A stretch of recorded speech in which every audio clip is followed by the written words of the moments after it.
नमस्ते बच्चों। अभी हमने पिछली जो क्लास थी उसमें किसके बारे में जाना था? गाय के रोगों के बारे में, कि गाय में कौन कौन से रोग होते हैं और अगर हमें कोई भी रोग गाय में हमारे जानवर में दिखता है तो हमें कौन सा उपचार करना चाहिए। ठीक है, वैसे ही मुर्गी के रोग पढ़ेंगे। ठीक है, अब क्या होता है, मुर्गी के रोग जो होते हैं वो काफ़ी ज़्यादा तादाद में हो जाते हैं, फैल जाती है। जैसे मुर्गियाँ मर जाती हैं तो हमें नुकसान हो जाता है, तो हमें इनके बारे में जानना और कहीं ना कहीं शिक्षित होना बहुत ज़रूरी है, इसलिए हम इस टॉपिक पे बात करते हैं। ठीक है, मुर्गी पालन व्यवसाय में सबसे ज़्यादा हानि होने का डर मुर्गियों की बीमारियों से रहता है, क्योंकि उचित व्यवस्था न होने की स्थिति में थोड़े ही समय में अधिकांश मुर्गियां काल कवरित होती हैं। देखिए क्या होता है, अब जो व्यवस्था होगी वो ठीक तरह से ना होगी, मुर्गियों में वहाँ पे जो जगह है सही, उनके खान पान की व्यवस्था सही ना होना, साफ़ सफाई का ना होना, ठीक है, ये सब चीज़ें क्या होती हैं, कहीं ना कहीं हमारे लिए जो मुर्गी पालन है उसके लिए हानि होगी। तो ऐसी भी स्थिति में क्या होगा, ऐसी स्थिति के आने के पीछे सबसे बड़ा कारण ये है कि मुर्गियाँ झुंड में पाली जाती हैं, जिसके कारण अधिकांश छूत के रोग तेज़ी से फैलते हैं। अगर देखिए किसी भी मुर्गी को कोई भी रोग होता है, ठीक है, तो जैसे कि क्या होगा, एक में मुर्गी में अगर वो रोग आ गया तो वो झुंडों में रहने के कारण सभी मुर्गियों में फैल जाएगा। ठीक है, क्योंकि अधिकांश जो रोग होते हैं जीवाणु, वायरस, बैक्टीरिया के द्वारा ही फैलते हैं।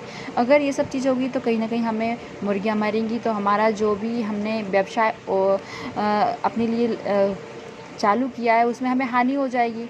तो इस चीज़ के लिए हमें बिल्कुल सतर्क रहना चाहिए। हमें इन चीज़ों का ज्ञान होना चाहिए कि इसमें कौन कौन सी बीमारियां होती हैं, कौन से वायरस के कारण होती है, और अगर ये सब आ भी जाती हैं बीमारियां तो हमें बचाने के लिए क्या करना चाहिए। तो इस बस ये टॉपिक में आज अपना यही रहेगा, कंटिन्यू करते हैं। तो बीमार मुर्गियों के लक्षण, अगर कोई भी मुर्गी अगर आपको दिखता है, मुर्गियों में ये लक्षण दिखते हैं तो समझ लीजिए वो आपकी जो मुर्गियाँ हैं वो स्वस्थ नहीं है। ठीक है, तो देखिए कह रहा है आगे, शरीर का तापमान सामान्य 107 डिग्री फ़ारेनहाइट से 4 डिग्री से 5 डिग्री फ़ारेनहाइट तक अधिक होता है। ये लक्षण हो गया। दूसरा लक्षण ये है, आँखों से कीचड़ का बहना तथा आँखें चमकहीन दिखती हैं। क्या होता है, आँखों से कीचड़ का बहना तथा आँखें चमकहीन दिखती हैं। आँखों से किसी प्रकार का एक कीचड़ टाइप का पदार्थ आना, तरल पदार्थ होता है, उसे कीचड़ नाम दिया है। ठीक है, आँखें की चमकहीन होती है, तो आँखों की जो चमक है वो कम चमकहीन हो जाती है, मतलब कम दिखती हैं। ठीक है, दूसरा आपका जो रहेगा, बीमार मुर्गी खाना कम कर देती है, कमज़ोर, सुस्त तथा एकांत में रहती हैं। जो भी मुर्गियां बीमार होंगी वो क्या करेंगी, सुस्त हो जाएंगी बिल्कुल, और अपना खाना जो दाना चुगती हैं वो बिल्कुल बंद कर देंगी और कम कर देंगी, और सुस्त और एकांत में बैठना पसंद करती है। अगर इस प्रकार के लक्षण देखें तो समझ लीजिए मुर्गियों में क्या बीमारी के लक्षण हैं। अब वो कोई सी भी बीमारी के लक्षण हो सकते हैं, आगे हम उस टॉपिक पर बात करेंगे कि कितने प्रकार की मुर्गियों में बीमारियाँ होती है। ठीक है, तो नेक्स्ट है, मल हरा, पीला अथवा सफ़ेद तथा दुर्गंध युक्त होता है। ठीक है, पंख फैला अथवा गिरा हुआ, फिर झुका हुआ दिखता है। या तो पंख फैलाकर बैठेंगी या फिर मतलब झुकाकर बैठेंगी, या बिल्कुल उससे अपने आप को ढककर बैठती हैं, ढीलेपन पे रहते हैं, मतलब स्वस्थ तो बिल्कुल एकदम से कहते हैं ना स्वस्थ नहीं दिखती है। तो वो सब चीज़ें हमें दिख जाती हैं। फिर है बढ़ी हुई प्यास का प्रदर्शन। ठीक है, मतलब यहाँ पे क्या हुई, बढ़ी हुई प्यास का प्रदर्शन करती है, मतलब पानी का एकदम ज़्यादा वो पीती हैं। ठीक है, मुर्गियों की त्वचा का रंग पीलापन लिया हुआ हो जाता है, मतलब ये सफ़ेद सफ़ेद मुर्गियाँ आपको क्या एकदम अजीब टाइप की दिखने लगती हैं। कोई भी बहुत सारे प्रकार की मुर्गियाँ होती हैं, काली भी होती हैं, बहुत सारी प्रकार की होती हैं। तो आप देख सकते हैं क्या बोल रहा है, जो मुर्गी होंगी उनका पीलापन दिखना शुरू हो जाता है। अंडा देने की मात्रा घट जाती है। अगर कोई मुर्गी एक दिन में 4 अंडे दे रही है तो उसकी मात्रा क्या होगी, 2 हो जाएगी, 3 हो जाएगी, मतलब धीरे धीरे घट जाएगी, आप ही समझ लीजिए। ठीक है, अब ये इतने सारे लक्षण का आपके क्या है, मुर्गी के बीमार होने के लक्षण हैं। इतने लक्षण आपको दिखते हैं तो समझ जाइए मुर्गी क्या अस्वस्थ है, उसमें कोई ना कोई बीमारी के लक्षण हैं। अब कोई ना कोई बीमारी कौन सी, अब हम कैसे समझेंगे इसको कौन सी बीमारी है। जैसे हमें अगर मान लीजिए बुखार है और हमने खांसी की दवाई ले ली तो वो भी उल्टा हो जाएगा। ठीक है, मान लीजिए खांसी चल रही है, बुखार की टेबलेट ले ली तो वो भी हमारे लिए उल्टा हो जाएगा। तो सबसे पहले हमें ये चीज़ डिफ़ाइन करना पड़ेगा उस चीज़ में कि भैया पहले बीमारी कौन सी है। लक्षण तो हमें पता चल गए, ये सब लक्षण दिखते हैं, लेकिन कौन सा लक्षण किस बीमारी में दिखता है वो हमारे लिए इम्पोर्टेंट है। तो आइए देखते हैं। तो सबसे पहले हम बात करते हैं रानीखेत बीमारी के बारे में। ये रानीखेत बीमारी मोस्टली किस में होती है? मुर्गी में होती है। ठीक है, तो देखिए यह रोग न्यूकैसल्स भी कहलाती है। रानीखेत बीमारी को हम क्या कहते हैं? न्यूकैसल्स भी कहते हैं। ठीक है, रानीखेत में सबसे पहले 1928 खोजे जाने के कारण इसे रानीखेत बीमारी कहते हैं। ठीक है, रानीखेत में सबसे पहले 1928 में खोजा था, तो इसलिए इस बीमारी का नाम उन्होंने क्या रख दिया? रानीखेत बीमारी। ठीक है, अब ये किसी बैक्टीरिया वायरस के ऊपर नाम नहीं है, बस उन्होंने ऐसे ही नाम दे दिया रानीखेत बीमारी। तो देखिए आपसे कई बार एग्ज़ाम में पूछा जाता है रानीखेत बीमारी किससे संबंधित है, तो आपको पता होना चाहिए किससे? मुर्गियों से। अब देखिए यह विषाणु रानीखेत विषाणु से फैलता है। मतलब ये जो विषाणु है वो कौन से उससे फैलता है?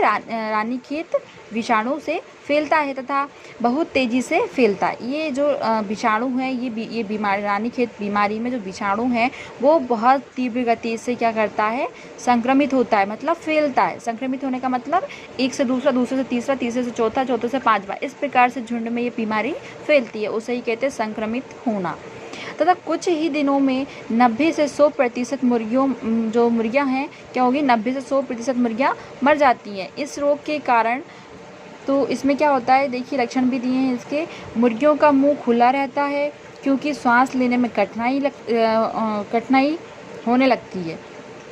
मुर्गियों को दस्त लग जाते हैं। मुर्गियाँ सुस्त तथा बार बार प्यास लगने का प्रदर्शन करती हैं। ठीक है, और मुंह एवं नाक से लसलसा पदार्थ निकलता है। ठीक है, आगे भी इसके लक्षण दिए हैं। और क्या लक्षण रहेंगे रानीखेती बीमारी के? तो कलगी का रंग गहरा अथवा बैंगनी हो जाता है, कलगी। ठीक है, तो अब इसके बाद में देखिए आप, मल दुर्गंध युक्त होता है, पीला सफ़ेद तथा पतला होता है, सिर गर्दन तथा टांगों को लकवा मार जाता है। किसकी बात कर रहा है? सिर गर्दन तथा टांगों को लकवा मार जाता है। तो ये रानीखेत के कुछ टीके होते हैं। ठीक है, तो किस टाइम में लगते हैं? एक दिन। फिर मैरक्स रोग का टीका, तो ये टीकों के नाम दिए हैं आपको। प्रथम सप्ताह तो रानीखेत रोग का टीका होता है 5 से 7 सप्ताह में, तो रानीखेत रोग का टीका होता है 8 से 10 सप्ताह में रानीखेत रोग का R2B टीका। ठीक है, ये टीका होता है इसमें 8 से 10 सप्ताह में। 10 से 12 सप्ताह में चेचक रोग का टीका।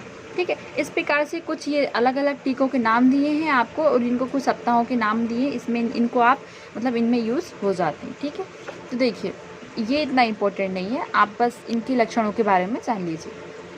उपचार, तो उपचार में देखिए आपके, अब अगर आपको लगता है कि आपको ये सब लक्षण दिख रहा है, यानी कि जो मुर्गी है वो सुस्त है, पानी पीने की वो जो क्या बोलते हैं उसको हरकत करती है ना, अपनी लैंग्वेज में बोलने की मतलब एक्टिविटी करती है, तो उससे पता चल जाता है कि हमें कहीं ना कहीं इसको कोई बीमारी है, तो हम उससे पता लगा लेंगे कौन सी बीमारी है, फिर इसका उपचार हम उसका करवाएंगे। ठीक है, तो क्या उपचार रहेगा?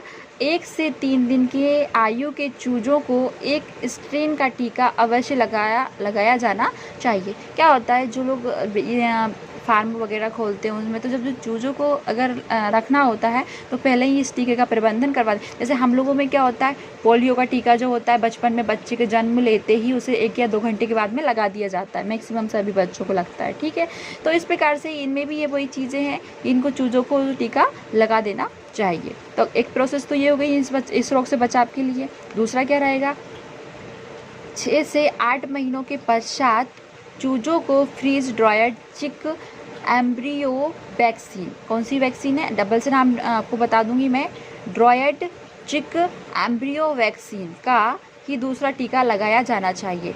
ये दूसरा टीका लगाना चाहिए, लेकिन इसकी प्रोसेस क्या है, कब लगना है इनको? तो देखिए 6 से 8 महीनों के पश्चात, 8 महीने के बाद ही लगाना है। ठीक है, और अब इसके बाद में ये क्या हो रहा था आपका, लगाया जाना चाहिए। अब इसके बाद में दिया हुआ है, ये 2 टीके हो गए आपके। तीसरा क्या दिया, इस रोग से मृत मुर्गियों को ज़मीन में गाड़ देना चाहिए या जला देना चाहिए। क्यों ऐसा बोल रहा है? इसे बाहर अगर आप खुले में फेंकोगे तो और भी कुत्ते, बिल्लियाँ, चील जो भी है जानवर इनको खाएंगे, तो ये जो रोगाणु हैं वो किस में जाएगा, जीवाणु है, अदर जो जानवर हैं उनमें प्रवेश करेगा। इसलिए या तो गड़ा देना चाहिए या जला देना चाहिए। ये मुर्गियों के लिए ही नहीं बता रहा है, अगर कोई सी भी जानवर को कोई बीमारी अगर है और उसकी मृत्यु हो जाती है जानवर, तो उसको क्या करते हैं, या तो गला देते हैं, गला देना चाहिए या जला देना चाहिए। ये मुर्गी के लिए लागू नहीं होता, सभी जी जानवरों के लिए लागू होता है। इससे क्या होता है, जो बीमारी है वो और लोगों में नहीं फैलती है। अभी आप लोगों ने देखा होगा कोरोना वायरस का जो उत्पन्न हुआ है, जन्म स्थान है वो कहाँ, अपने चीन में हुआ है। और अगर चीन में हुआ भी है तो कैसे, चमगादड़ों के कारण हुआ है। अब चमगादड़ ऐसा तो नहीं कि हम उससे डायरेक्टली जाके मिले होंगे, चमगादड़ को किसी ना किसी चीज़ ने उसे खाया होगा, उससे उसमें प्रवेश किया होगा, फिर धीरे धीरे क्या हुआ होगा, किसी जानवर की सहायता, मतलब कैसे न कैसे हम तक फल फ्रूट खाया होगा, वो हमने जानवरों में खाया होगा, तो वो हम तक आया है। ठीक है, अगर ये प्रोसेस नहीं होती तो कहीं ना कहीं ये कोरोना वायरस जो है वो मानव ह्यूमन्स बॉडी तक नहीं पहुंच पाता। ठीक है, तो ये चेन कभी आगे बढ़ती ही नहीं, कम रह जाती। इस प्रकार से सभी बीमारियों के बारे में हम ये बात करते हैं। और बीमारी तो कोई सी भी हो, बीमारी तो बीमारी होती है, इसलिए हमें इन चीज़ों से बचकर रहना चाहिए। आप आगे देखिए, खूनी दस्त रोग, एक और बीमारी का नाम दे दिया आपको, खूनी दस्त रोग। ये भी संक्रामक बीमारी है जो कॉक्सीडिया, किससे, कॉक्सीडिया नामक परजीवी, ये एक परजीवी है कॉक्सीडिया, प्रोटोजुआ द्वारा फैलता है। परजीवी आप लोगों ने पढ़ा होगा बचपन में, स्वयंपोषी, परपोषी और परजीवी। मतलब परजीवी ये क्या होते हैं, मतलब जो दूसरों से अपना भोजन ग्रहण करते हैं, और स्वयंपोषी जो होते हैं जो अपना भोजन स्वयं बनाते हैं। ठीक है, तो परजीवी एक जीवाणु क्या है, ये प्रोटोजुआ नामक जीवाणु है जो क्या नाम दिया उसका, कॉक्सीडिया द्वारा फैलता है। ये चूजों में तेज़ी से फैलने वाला रोग है। मतलब बड़ी मुर्गियों में ये नहीं होता है, कब होता है, जब मुर्गियों के बच्चे यानी कि चूजे होते हैं उसमें ये बीमारी तेज़ी से फैलती है।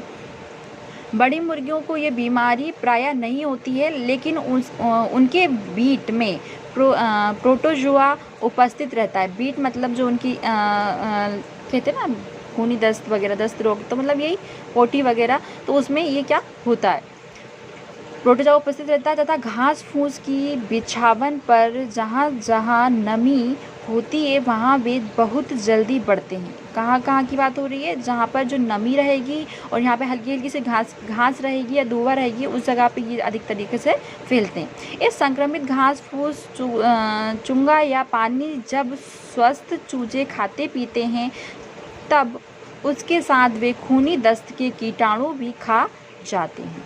ठीक है, तो क्या करेंगे, खूनी दस्त में जो रोगाणु रहेंगे तो वो कहाँ चले जाएंगे, छोटे चूजों में चले जाएंगे। और छोटे छोटे चूजों में इतनी उनकी जो इम्यूनिटी सिस्टम इतना स्ट्रॉन्ग नहीं होता है कि कहीं ना कहीं वो उसे एब्जॉर्ब कर पाएँ, इसलिए ये चूजों में बीमारी ज़्यादा फैलती है। बड़ी बड़ी मुर्गियों को इतना फ़र्क नहीं पड़ता है। बाकी अगर ये जो प्रोसेस हो रही है वो बड़ी मुर्गियों से ही हो रही है, उनकी ब्रीड से, लेकिन ये क्षति को पहुँचाती है, चूजों को पहुँचाती है।